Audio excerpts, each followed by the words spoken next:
It's alright now. It's all over now. I knew you could do it. I know it wasn't easy, but you did the right thing. There. I've got you. You don't have to worry anymore. No one is going to hurt you.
Hello and welcome back to my channel. I am Sleepybug. If you are returning, I missed you, Sleepyhead. And if you are new here, it is nice to meet you, Cutie Pie. And welcome to the hub of all things oh so cozy, oh so sleepy, and oh so sweet. So today we are going to be playing a Epic's Lion, another certified hood classic. This is Domestic Dread. This is where your best friend ties your boyfriend up in the basement because he tried to off you. I'm excited. You're excited? Let's do it. What makes a person? Is an identity not simply a set of patterns, predicted behavior, interpolated data, learned and copied from others throughout a lifetime? I like that part about being a human. It's kind of like we are walking embodiments of the love of other people because we see those qualities and we're like, I want that quality in myself. And I think that's really sweet. I think it's really cute. Anyway, if someone loses their identity, are they still the same person? Would they still be a person? I'm about to butcher this. Vulpes pilum mutat non moritis. The fox changes his fur, but not his habits. Softness is the first thing you feel when you wake up. The pillows below you are fluffy and cool to the touch. Part of you wishes you could just stay there like this, but your body is refusing to allow you to rest any longer. Your eyes flutter open, but as they do, you realize something is wrong.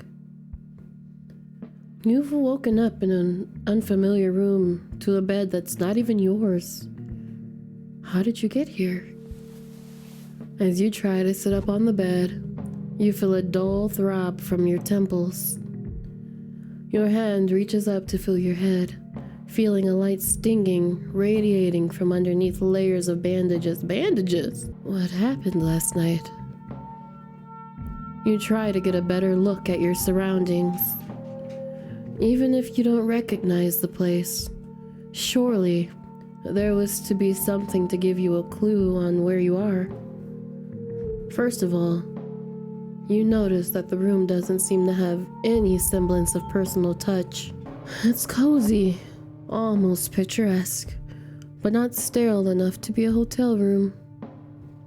Looking out the window, you can see that it's evening now, and the sunset just setting past the mountain peaks. Wait, mountains? You take a closer look out the window.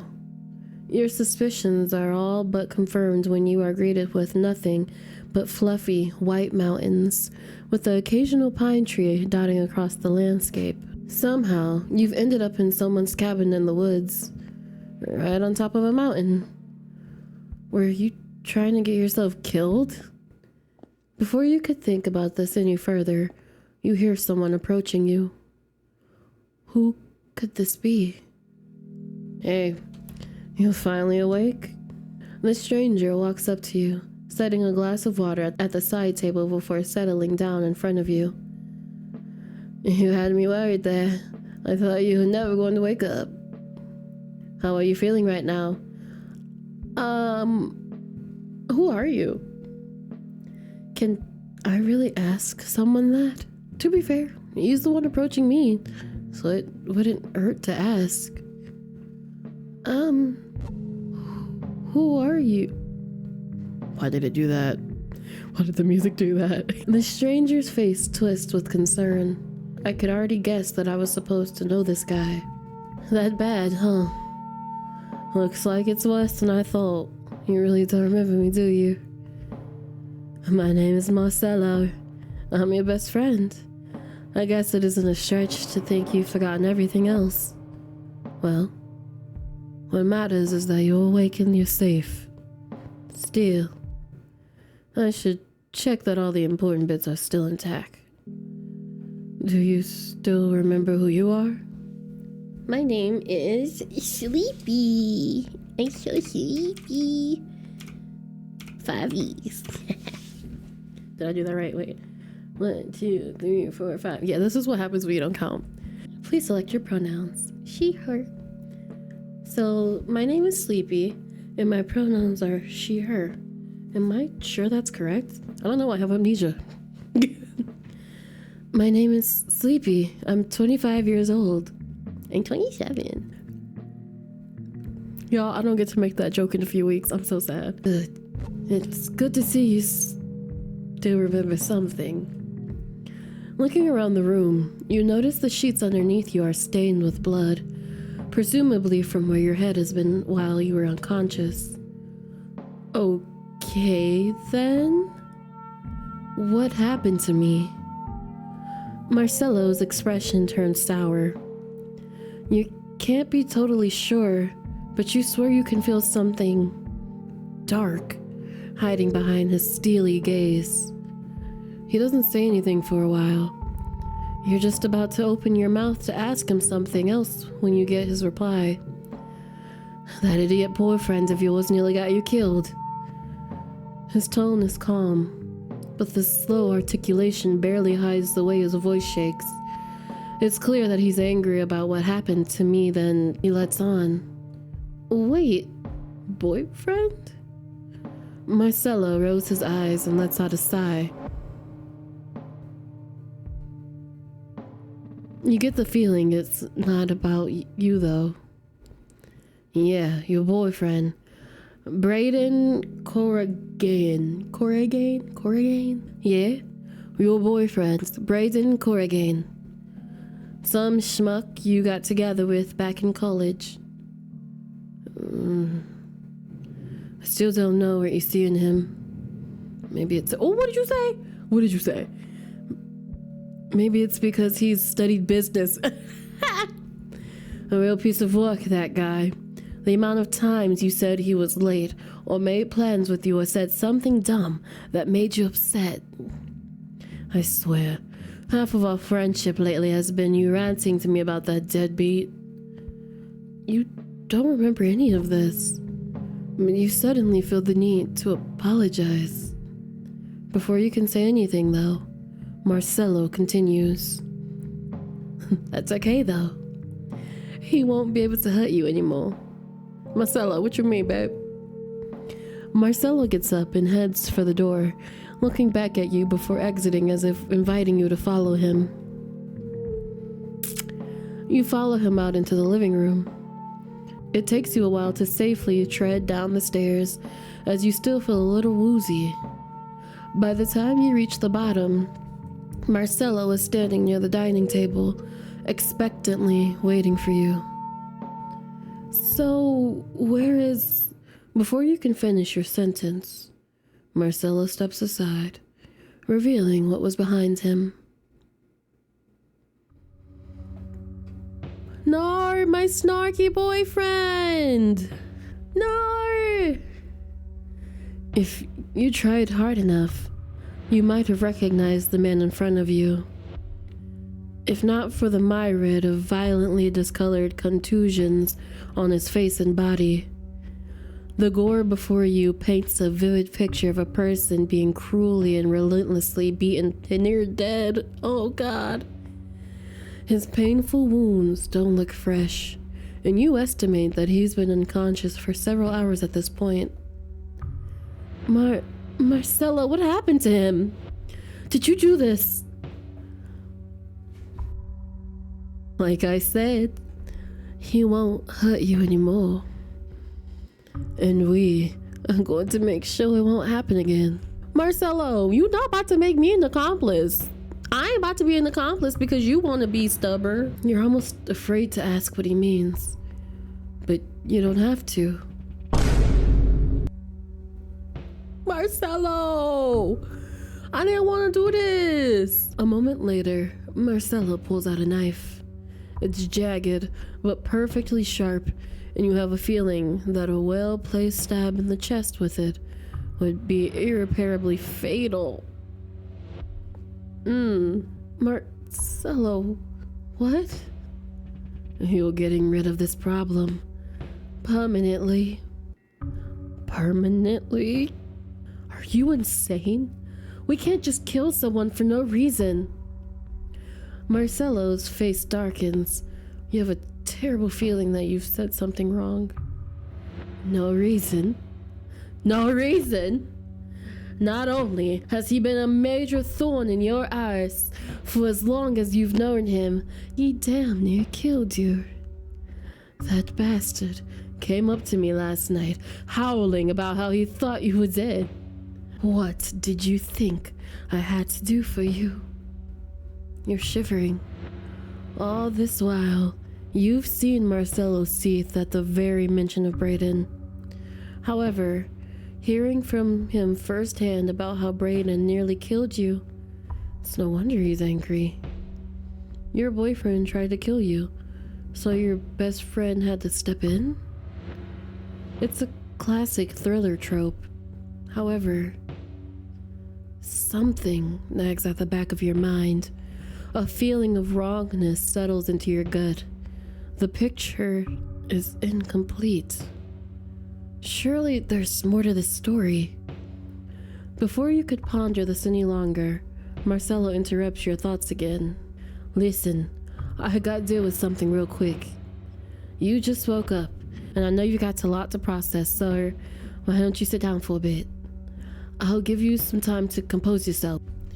When I come back, hopefully we can reach an agreement about what we need to do. I don't know if we're gonna reach an agreement, Marcelo, because like, if he tried to kill me, why can't we just call the cops? We could just call the ops. I mean, a cab, but like, we need the cab for this. Marcelo leaves the room. In a way, he's right. There's still a lot you need to process. Can you really believe in everything Marcelo is saying? Even if he's right, can you really follow through on killing someone who was supposed to love you? You take a seat by the sofa. Marcelo's gone, so this might be your chance to get more clues about the situation you're in. Check the room, check your pockets, or follow Marcelo. These are all valid. Let's check the room. Maybe you could find some clues lying around the living room. You start to wander around, checking various pieces of furniture there is. You start making vague observations about the decor of the place. While the cabin is fairly cozy, just like the bedroom, it's devoid of anything you'd consider to be personal. That is until you see what appears to be a journal sitting on the desk of a small red reading nook. You can't explain why, but something about that journal calls to you. You pick up the journal and begin flipping through its pages. You soon realize that this journal belongs to you. The journal seems to detail a lot of your own thoughts from January of this year until now. Everything from work's trouble as an EMT, dumpster dives with Marcelo, and the many, many ways Brayden has somehow managed to piss you off. Why was I even dating this guy? One entry in particular catches your attention. June 22nd. Again, he's decided to drag me off to fuck all in the mountains out of the blue without even telling me beforehand. He knows that I can't just take off work, and I already had plans to hang out with Marcelo again after weeks of not seeing him. Thankfully, Brayden agreed to let me take Marcelo along with us, but I don't think my boss is going to be happy about me taking an impromptu sick leave again. Sometimes I wish I could just get rid of the guy. Maybe Marcelo could even help me with that. Sleepy, what was I doing? Did he write that? It's probably my handwriting. Man. Wait. So this was my idea? You skim through the pages again, looking for any justification that maybe you were in an abusive relationship, that this was the only way out. But you find nothing. All the grievances you had against him were, on all accounts, unbelievably petty in the grand scheme of things. He chews too loud. I don't like the way he chews. He's late for dinner again. He always leaves the toilet seat up. He's always on his phone. According to old me, Brayden's always been a little bit annoying. But to think about killing him over something like that? What kind of person was I? You close the book, placing it back on the table where you found it. You hear Marcelo coming back. So, have you made up your minds? Are you going to kill him or not? No, I'm not going to kill him because he chews too loud. No, I can't kill him. No matter how bad he was, I would still be taking his life. And I don't want to become a murderer. I'm sorry, Marcelo, but I can't do this. An overbearing feeling of dread lingers in the air, and you're finding it hard to breathe. Why? Why is it so difficult to read Marcelo's expression? You begin to wonder what's going through his head. Would he truly relent at your pleading? You're quietly hoping that he would understand. You don't want anyone to get hurt. Maybe, just maybe, there's a way to get to him. God, if only I could remember. I thought it was our chest, but still. And then, before you even have time to react, Marcelo takes the knife and plunges it right through Brayden's chest.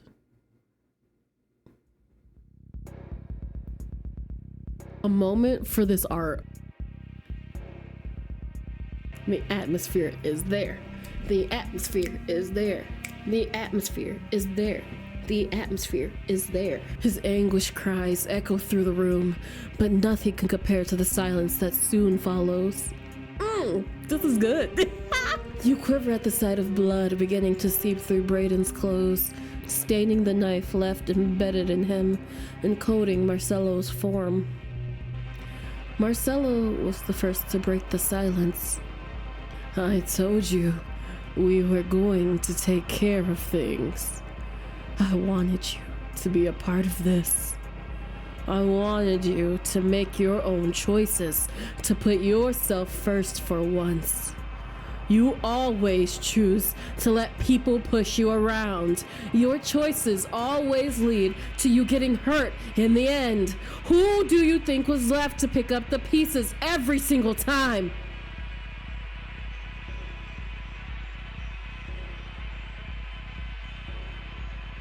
I'm not letting you make those choices again. I'm not letting you choose to hurt yourself anymore.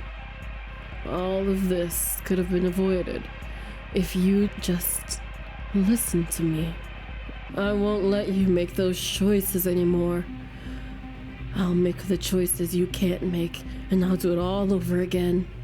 I'll make the choices that will keep you safe.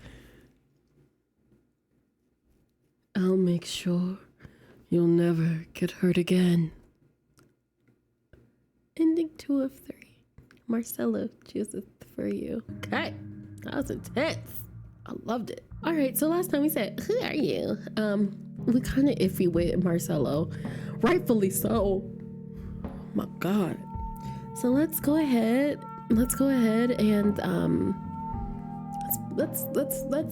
give him the benefit of the doubt. I feel terrible, actually. Yes, I feel pretty awful, to be honest.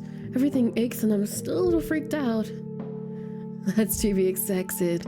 You did hit your head pretty hard. I'm sorry about that. I wish I could have gotten to you sooner, but I guess that's not important right now. Well, what matters is that you're awake and you're safe. Still, I should check on all that important bits are still intact, yeah? Do you still remember who I am, though? You ponder this for a moment, but nothing's coming to you. You shake your head, hoping that he'd be able to give you more answers about the situation you're in. That's not surprising. You did hit your head pretty hard. I'm Marcella, by the way. I'm your best friend. Have been since I scared off those kids that would pick on you in 8th grade. You stay quiet for a moment, taking in this apparently not new information. Thinking still makes your head hurt a little bit, though. Looking around the room, you notice the sheets underneath you are stained with blood, presumably from where your head had been while you were unconscious. Okay, so last time we checked the room, so let's check our pockets. You pat around your jeans and realize that you have your phone in there. Yes, maybe I can figure out some clues in here. Now, if only I could remember what the password is. Oh, I forgot. Enter the passcode, 4-digit passcode. Enter passcode. Okay. What? 1, 2, 3, 4. Wrong password. Damn it, got it wrong. Try again. Yeah. Okay, I feel like 000 would be too easy, so wrong passcode. Damn it, got it wrong. Try again. Yeah. I'm getting passcode. All right, so I'm gonna try something really silly that I feel like Lion will put in here. 69. Nope.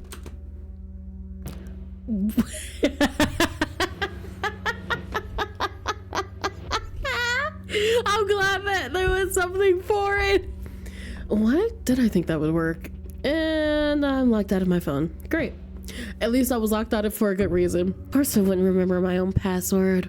Now I can't even ask Marcelo to help me to open it. Great thinking, Sleepy. So, have you made up your mind? Are we going to kill him or not? No! I don't want to. No, I can't kill him. No matter how bad he was, I would still be taking his life. And I don't want to become a murderer. I'm sorry, Marcelo, but I just can't do it. He needs some milk! How are you feeling? Are you alright? I'm okay. I feel alright, thanks for asking. His expression seems to soften. That's good to hear. Honestly, I've always been amazed at how well you're able to just bounce back whenever bad things happen to you. Gotta love that power of youth. Alright, we checked our pockets where we infinitely do not remember our password, which I'm very sad about. So we're going to follow Marcelo into the kitchen. You get up to follow where Marcelo ran off to. Soon, The rancid smell of something burning tickles your senses.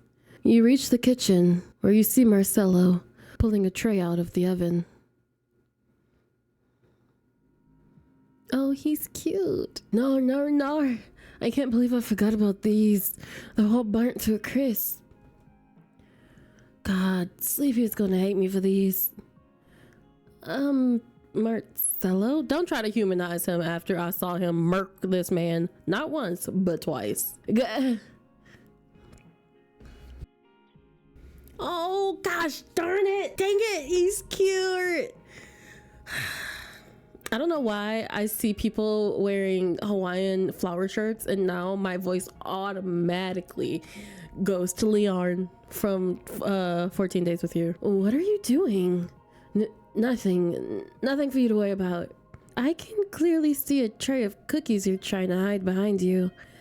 What? No, these aren't cookies, they're just... Marcello trails off for the first time since he woke up. You notice he seems unsure of himself. He refuses to meet your eyes. You keep staring at him expectantly until he eventually caves. Fine. They were cookies. I just wanted to make you a favorite for when you woke up. But I guess I got so caught up with these things I completely forgot about them. What a mess. What should we do about these cookies? I don't think I want to eat burnt cookies, but I'll help you clean up. I'll help you clean these up. I'm sorry it didn't work out for you, but I really appreciate the effort nonetheless. No, it's fine. I can always make another batch soon enough. Even though he brushes it off, you can tell he's still a little bit sad about the situation. You could decide to try to cheer him up, or not. Maybe I should try to comfort Marcello, make a joke. No, I won't. You're cute. You're cute, but I don't want to. Hey, player. Hey, player. That's kind of rude of you. But you're the boss, so... You both silently clean up the kitchen. Marcello clearly looks troubled, but thankfully, this game doesn't feature any affection meter yet. Oh no! I would love for a full game of this. This is actually really good. I really like it. How could you? Anyway, thanks, Sleepy. Listen, maybe I was a little bit on edge earlier. I guess I was still angry about what happened. I'm sorry if I scared you, but you still have a decision to make. I'll make the final preparations, but I'll meet you in the living room when you're ready. You nod at Marcello, then exit the kitchen for the living room. There's still more time to look around. What will you do? Oh, we can check the bedroom now. Let's go check the bedroom. It suddenly dawns on you that you completely forgot to check the bedroom while you were there. Oh yeah, maybe it has to do with the fact that I woke up with amnesia. It wouldn't hurt to check it out. You're now back in the bedroom. It's still the same as before. You take a few moments to rummage through the room, checking through closets and bags only to find clothes, toiletry, and towels. Dang it. There's gotta be something for me to find in there. That's when you realize you haven't even checked the side table yet. You approach the side table, sliding it out of the drawer only to find a scrapbook? What's this doing here? You begin flipping through the pages. Page after page, it's just photo of you and Brayden together. Not in the creepy way like you'd find plastered on someone's walls, oh no. These are all just pictures of you together, some even with Marcello, perhaps the grumpiest you've seen of him yet. Each photograph has a little note at the side describing what happened that day. Our first glamping trip, having the world's tallest ice cream, backstage at the Blanc 364 concert. You looked happy together, but why is this here? You finally flip to the last page to find what looks like an engagement ring. Washi taped to the side of the cover with the note under it.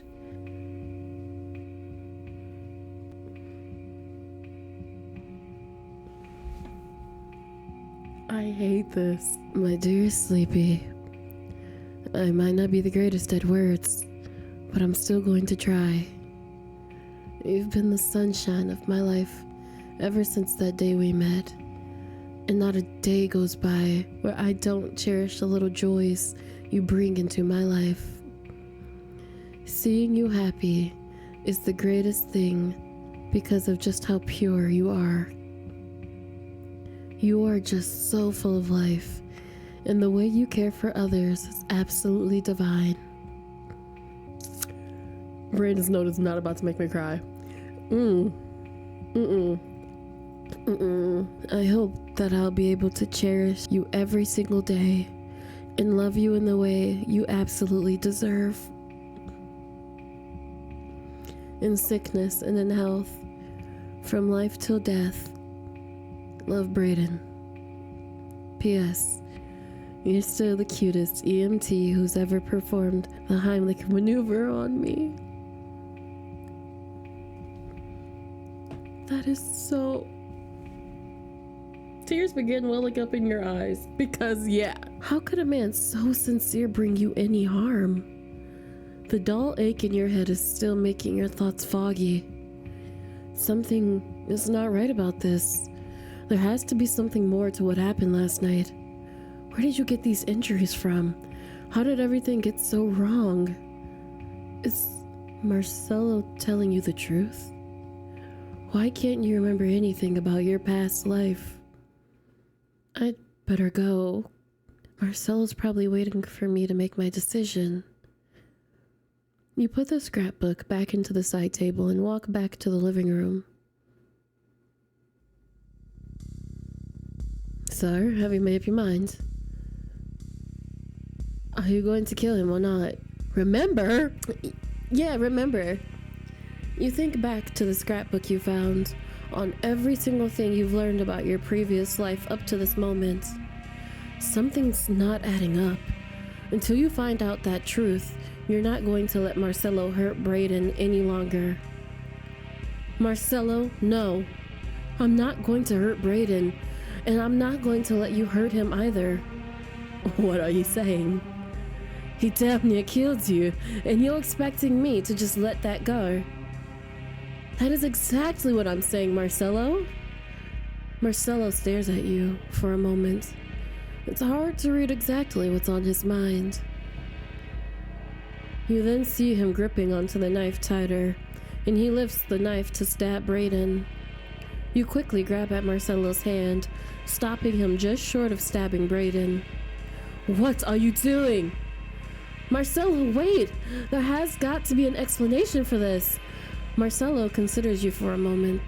You can still feel some resistance from his shaking grip, and you're hoping to God that he doesn't do anything too irrational. You can feel your heart racing in your ears. What are you even doing? Marcelo is strong. You know he could easily break of your hold if you wanted to. You just hope that maybe he'd come to his senses if you just talked to him.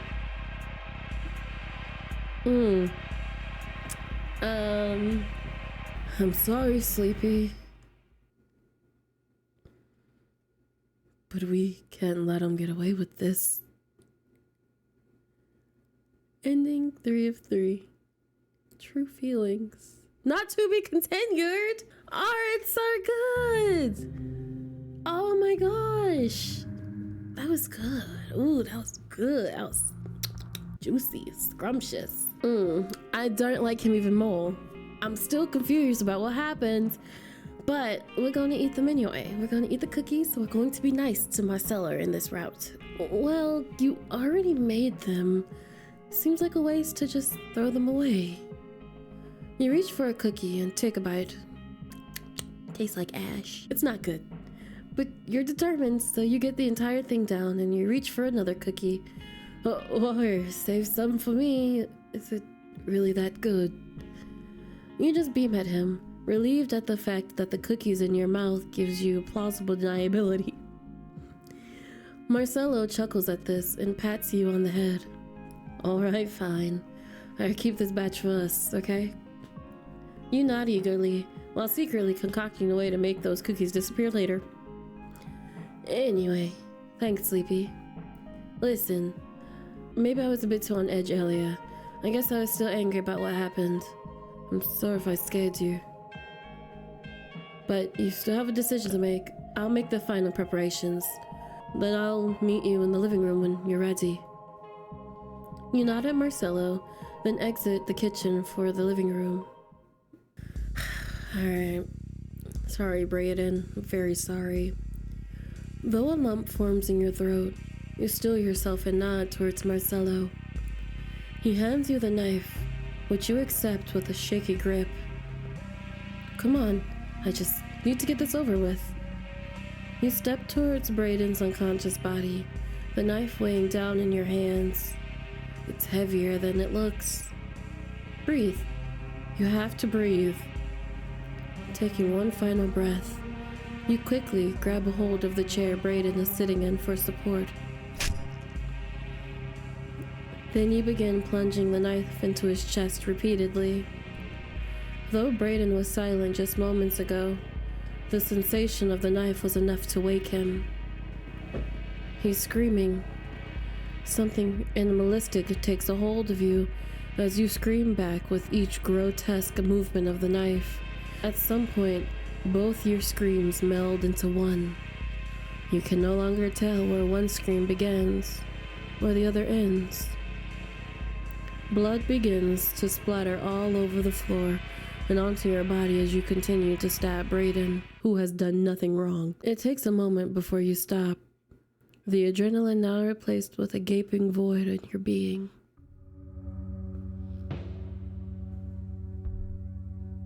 Your breathing is labored, heart pounding in your ears from the ordeal you just endured.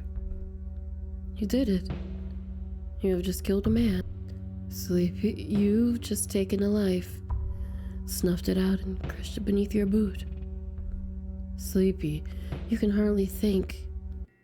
The image of you stabbing Brayden replaying in your mind over and over again. The smell of blood lingers in the air. Your heart is pounding in your ears. The screams still seem to reverberate from the walls. You wish they'd just stop. Hey, Sleepy. You feel Marcelo pulling you into a warm embrace, his fingers gently kneading your back. Shh. It's all right now. It's all over now. I knew you could do it. I know it wasn't easy, but you did the right thing. As your senses begin to return to you, you start to shiver in Marcelo's grasp. There. I've got you. You don't have to worry anymore. No one is going to hurt you. You've gone for so long without having anyone taking care of you. Now, you can rest easy. Nothing is going to take this freedom away from you. We'll make sure of it. And take one of three. Together. And that was Domestic Dread. Emotional damn. I think I need to go to therapy now. I mean, I'm already in it. But I think I need to go to therapy again. I had my session today, but I think I need to have it again. This was so wonderfully created. There have been very few games that have made me like, ooh, you know? This one and what is it called? Birdcage. It's always the short ones that don't have longer stories. This made me like chills. Like I was afraid. I was afraid for us. I thought we were gonna die at some point. Hats off to the creators. Please make sure that if you can, go and click the link in the description, give the game a nice rating, give it a lovely comment, let them know that we enjoyed this, because it was, ooh, Yes, it was good. It was good. I was taking on my seat for real. He was a special kind of yandere. We don't even know if he's yandere. We don't even know if he's yandere. I love the suspension in the story. I really like to hang on. I was hanging on to every scene, every word. It was wonderfully done. And as always, thank you so much for spending time with me. I love having you here. I love seeing your face. I love being oh so sleepy and oh so cozy. And remember that day by day, moment by moment, we are blossoming like a flower of lavender, calm, collected, and fragrant. And I will see you in the next one. Bye. He was a special brand of crazy.